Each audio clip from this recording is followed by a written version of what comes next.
This is Let's Make Waves podcast. I'm your host, Rana Al-Basri Marwad, and I believe that we're all here to make waves. I created this podcast to help you build your brand by sharing with you tools, resources, and strategies to gain professional authority for better business opportunities. If you want to get unstuck, you've come to the right place. Let's get started. Hello, and welcome to another week and another episode of Let's Make Waves podcast. As always, I'm so happy to have you here with me today. There is just so much to say about data and its importance in our business. Data is a very active member in terms of what it can do for us when it comes to building certain strategies in our practice. With its help, we are able as entrepreneurs to gauge a strategy as it's getting activated or build one on solid foundation from the get-go, or even pivot to scale and grow. So, needless to say, we need to understand data, whether we are a new business or we've been at it for a while, because without it, we are basically taking decisions in the dark. Now, I know that there is a big barrier for so many of us when it comes to understanding or even using data. It seems too technical, unclear, overwhelming. I know that. And it is because of these barriers that so many have with data that plans and strategies get built on a feeling or hope or just minimum information. So, simply put, by understanding and using data, we remove the blinders from our decision making. And when that happens, our efforts and our budgets becomes more focused and powerful. So let me give you an example to just kind of, clear that thing out. Let's take a website, okay? So we have built our business website as a hub for all of our efforts and as a base to connect with our potential audience. We use this website to educate or to entertain, to connect with our audience, and the ultimate aim is, of course, to sell. So when we have good knowledge of what type of data to collect, we start to identify which touch points on the site that we want to monitor and gather information on. By doing that, we create different touch points on our site to monitor, which is very much in sync with our customer's journey that we've mapped out. So we create the relevant funnels on our site and monitor them as well, just like another touch point. Next, we build a marketing and a communication plan to connect with our target audience on other platforms and direct them to our website, the Central Hub. So these strategies of marketing will be based on sending the audience, based of course on where they are in their journey, to the right touch point on our site.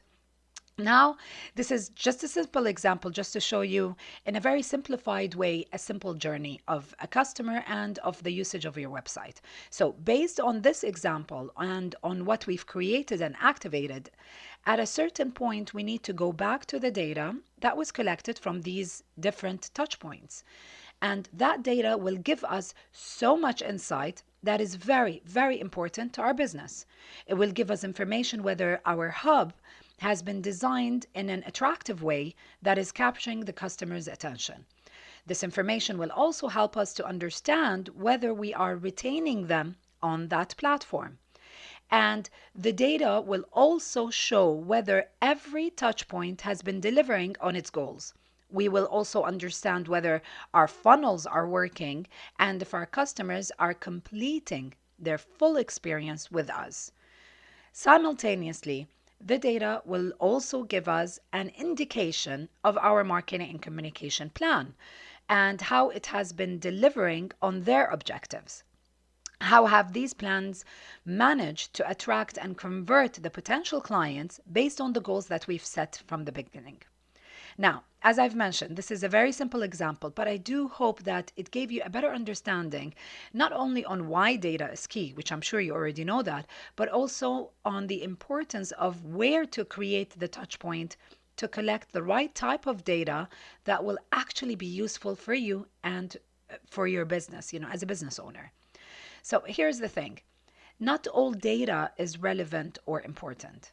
Not all information that we gather can help us to identify a glitch in the different setup scenarios that we build within our business. And that's an important point to keep in mind. Today, I want to share with you just few tips to keep it to keep thinking about them when you're making your decisions on how to make data work for you and work for your business. I'll start with this first tip. So, tip number one, decide what type of data to collect.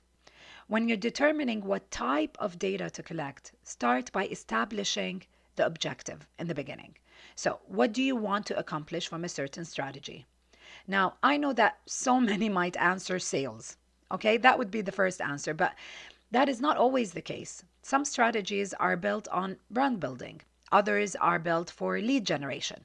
So the ultimate goal is to sell, of course, but remember that we create different strategies as specific milestones for specific parts of our customer journey. So really get specific on those objectives. Once that is clear, it becomes very easy to decide on the type of data to start tracking. And that's the touch point right there. You'll know that the information that you will get from that type of data at that particular touch point will be insightful because it will help you to know more about the customer's behavior at that part of the journey or at that particular touch point. Tip number two, choose the right tools. So this comes as a natural second step. Based on the type of data that you want to collect, you choose the right analytical tool for it. Now, Google Analytics is definitely the best tool. Even if you're collecting data from a particular social media platform, so let's say Facebook for your social media marketing campaign, make sure that to use that tool as well as Google so that you can monitor the complete path of your customer journey from the start of the plan, which is on social, to the end of the plan, which is on your website, for example. So I want to say something to keep in mind. Don't get overwhelmed with what each tool can give you. Remember that these tools are designed to support you with data on so many different levels. So take baby steps. Choose to monitor in the beginning the data that is part of your objectives for that particular touch point. Once you get the hang of things and you become more comfortable using Google Analytics, for example, you can start monitoring other important data that is being collected on your behalf. Okay, tip number three, review to correct, stop, continue, repeat, or scale. So when you first started with the objectives, you made sure that you also have a timeline to those goals. With the help of the analytical tools, you start gathering the data and you create a spreadsheet, let's say, to monitor the progress or the efficacy of your marketing plans.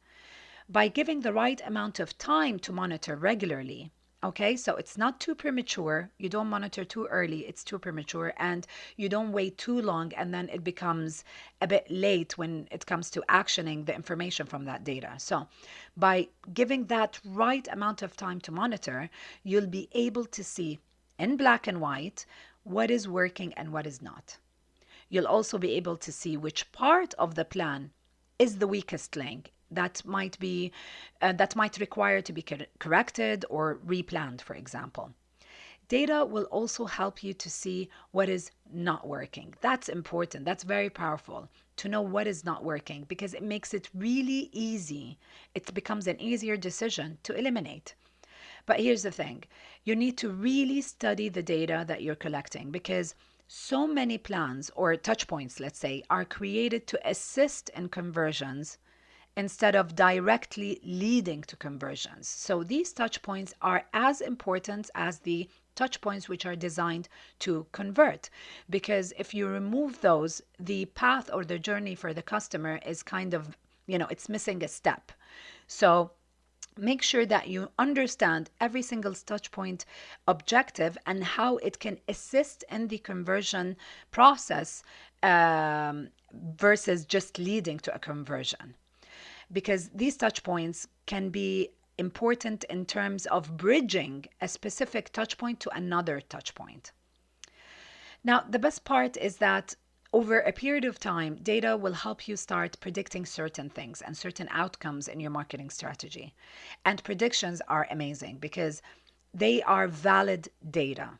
And this is what will help you to scale your business because you'll be able to plan growth based on certainties that you've already known before, you've monitored, you've tested many times.